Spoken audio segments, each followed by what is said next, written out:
Occupational structure. തൊഴിൽ ഘടന.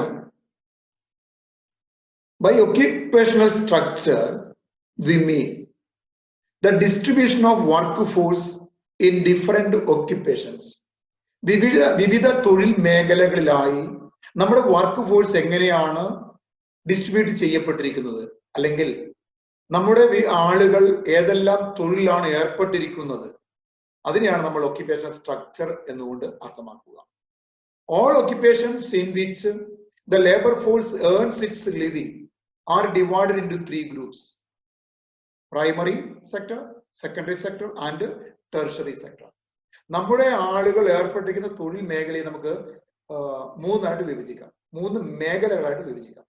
Primary sector, പ്രാഥമിക മേഖല; സെക്കൻഡറി സെക്ടർ, ദ്വിതീയ മേഖല; ടെർഷറി സെക്ടർ അല്ലെങ്കിൽ സർവീസ് സെക്ടർ, തൃതീയ മേഖല അല്ലെങ്കിൽ സേവന മേഖല എന്ന് പറയും. Economic development brings about changes in the occupational structure of a country.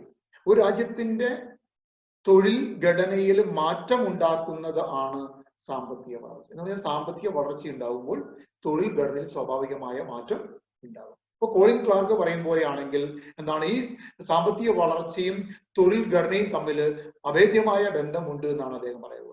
Colin Clark in his work Conditions of Economic Progress argues that there is a close relationship between development of an economy on the one hand and occupational structure on the other hand.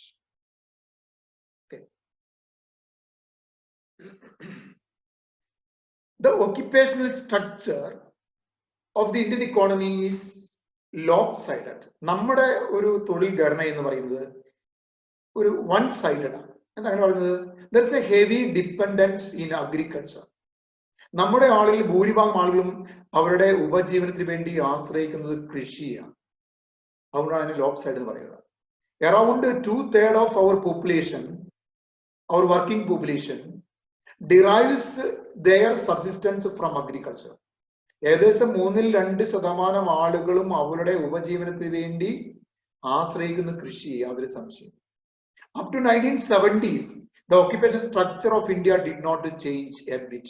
70 വരെ നമ്മുടെ തൊഴിൽ ഘടന യാതൊരു മാറ്റവും ഉണ്ടായില്ല. But since 71, some definite changes have taken place. എന്നാൽ 70-ന് ശേഷം ചില കാര്യമായ മാറ്റങ്ങൾ നമ്മുടെ തൊഴിൽ ഘടനയിൽ ഉണ്ടായിട്ടുണ്ട്. The number of workers in modern industries is in the increase. ആധുനിക തൊഴിൽ മേഖലയിലുള്ള തൊഴിലാളികളുടെ എണ്ണം വർദ്ധിച്ചുകൊണ്ടിരിക്കുന്നു. The country is producing new products and using new and modern techniques. നമ്മുടെ രാജ്യം പുതിയ പുതിയ ഉൽപ്പന്നങ്ങൾ ഉൽപ്പാദിപ്പിക്കുന്നു, പുതിയ സാങ്കേതിക വിദ്യ ഉപയോഗിക്കുന്നു.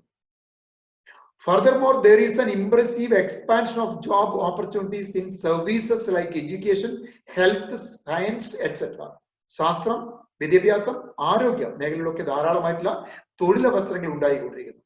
These changes are indicative of the fact that the process of modernization of the economy is underway. ഇതൊക്കെ കാണിക്കുന്നത് എന്താണ്? നമ്മുടെ സമ്പദ് വ്യവസ്ഥ ആധുനിക വൽക്കരണത്തിന്റെ പാതയിലാണെന്നാണ് കാണിക്കുക. But the pace of modernization is very slow. എന്നാൽ ആധുനിക വൽക്കരണത്തിന്റെ വേഗത വളരെ ചെറുതാണ്. That is, it does not leave a mark in the occupational structure. നമ്മുടെ തൊഴിൽ ഘടനയിൽ കാര്യമായിട്ടുള്ള ഒരു മാർക്കുകളൊന്നും സൃഷ്ടിക്കപ്പെടുന്നില്ല. വളരെ പതുക്കെയാണ് നമ്മുടെ തൊഴിൽ ഘടനയിൽ മാറ്റം ഉണ്ടാകുന്നത്, അല്ലെങ്കിൽ ആധുനിക വൽക്കരണം നടക്കുന്നത് എന്ന് പറയാം. മറ്റൊരു പോയിന്റ് നമ്മൾ കാണേണ്ടത് വർക്ക് പാർട്ടിസിപ്പേഷൻ റേറ്റ്സ് ആണ്. Work participation rate. The total population of a country may be divided into two categories: the working population or the labor force and non-working population. നമ്മുടെ വർക്കിംഗ് പോപ്പുലേഷനെ, തൊഴിൽ ചെയ്യുന്ന ആളുകളെ, ആ ജനസംഖ്യയെ നമുക്ക് രണ്ടായിട്ട് തിരിക്കാം. ഏതൊക്കെയാ? ഒന്ന് വർക്കിംഗ് പോപ്പുലേഷൻ എന്നും, തൊഴിൽ ചെയ്യുന്നവരെന്നും; മറ്റൊന്ന് അല്ലെങ്കിൽ അവരെ ലേബർ ഫോഴ്സ് എന്ന് വിളിക്കും. രണ്ടാമത് നോൺ വർക്കിംഗ് പോപ്പുലേഷൻ. അപ്പൊ നമ്മുടെ രാജ്യത്തിന്റെ ജനസംഖ്യയെ രണ്ടായിട്ട് തിരിക്കാം: വർക്കിംഗ് പോപ്പുലേഷൻ എന്നും നോൺ വർക്കിംഗ് പോപ്പുലേഷൻ എന്നും. The size of labor force is of great importance for the level of economic activity in a country. ഒരു രാജ്യത്തിന്റെ സാമ്പത്തിക വളർച്ചയിൽ വളരെയധികം പ്രാധാന്യമുണ്ട് വർക്കിംഗ് പോപ്പുലേഷൻ. കാരണം അവരാണ് ആ രാജ്യത്തിന്റെ വളർച്ചയെ നിർണയിക്കുന്നത്. The work participation rate in India as per 2011 census works out to be 39.1%. 2011 census പ്രകാരം ഇന്ത്യയിലെ വർക്കിംഗ് പോപ്പുലേഷൻ അല്ലെങ്കിൽ വർക്ക് പാർട്ടിസിപ്പേഷൻ റേറ്റ് എന്ന് പറയുന്നത് 39.1 ആണ്. അത് 2001 39.3 ആയിരുന്നു. 81 അത് 36.7 ആയിരുന്നു. 91 37.7 ആയിരുന്നു. So in terms of work participation rates, India stands favorably with its neighbors like Bangladesh, Pakistan, Sri Lanka. നമ്മുടെ അയൽ സംസ്ഥാനങ്ങളുമായി കമ്പയർ ചെയ്യുമ്പോൾ ഇന്ത്യയുടെ വർക്ക് പാർട്ടിസിപ്പേഷൻ റേറ്റ് കുറച്ച് മെച്ചമാണ്. ഇപ്പൊ ഉദാഹരണം ബംഗ്ലാദേശിന് 30.9%, പാകിസ്ഥാൻ 27.9%, ശ്രീലങ്ക 33.42%, ഇന്ത്യയിൽ അത് 39.1%. So work participation rate of India is low when compared to developed countries.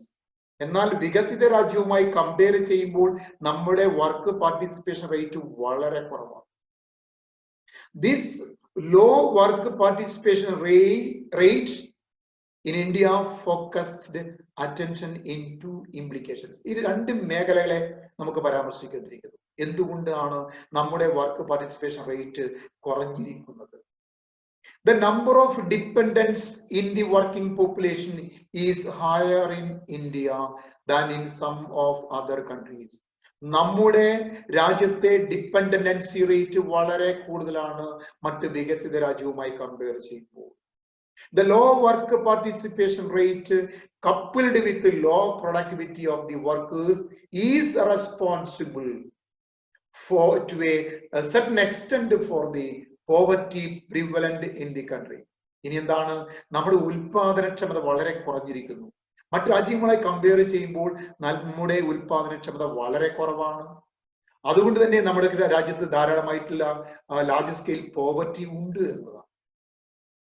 In the case of males, the work participation rate is 51.7%, and in case of female it was 25.6. നോക്കുക, മെയിൽസും ഫീമെയിലും എടുക്കുമ്പോൾ വ്യത്യാസം കണ്ടോ? Males സംബന്ധിച്ച് 51.7% females അത് കേവലം 25.6% മാത്രം. The work participation rate is higher in the rural than in the urban areas. ഇനി rural urban area എടുക്കാൻ വ്യത്യാസം നോക്കിയോ? റൂറൽ ഏരിയയിൽ കൂടുതലും അർബൻ ഏരിയയിൽ കുറവുമാണ്. അവിടെയും എന്താണ് ഫീമെയിൽ മെയിൽ തമ്മിലുള്ള വ്യത്യാസം നമുക്ക് കാണാൻ സാധിക്കും. റൂറൽ ഏരിയയിൽ വർക്ക് പാർട്ടിസിപ്പേഷൻ റേറ്റ് എന്ന് പറയുന്നത് 40.2%. 91 42% 2001. 2011 അത് ഏകദേശം 42.6%. എന്നാൽ അത് അർബൻ ഏരിയയിലേക്ക് വരുമ്പോൾ 32.2%. ഇതാണ് അതിന്റെ വ്യത്യാസം എന്ന് പറയുന്നത്. അപ്പൊ നോക്കുക, നമ്മുടെ ഒക്യുപേഷണൽ സ്ട്രക്ചറും വർക്ക് പാർട്ടിസിപ്പേഷൻ റേറ്റും കണ്ടു. ഒരു രാജ്യത്തെ സംബന്ധിച്ച് സാമ്പത്തിക വളർച്ചയെ നിർണയിക്കുന്ന പ്രധാനപ്പെട്ട ഘടകമാണ് വർക്ക് പാർട്ടിസിപ്പേഷൻ റേറ്റും അതുപോലെ ഒക്യുപേഷണൽ സ്ട്രക്ചർ എന്ന് പറയുന്നത്. Okay, thank you.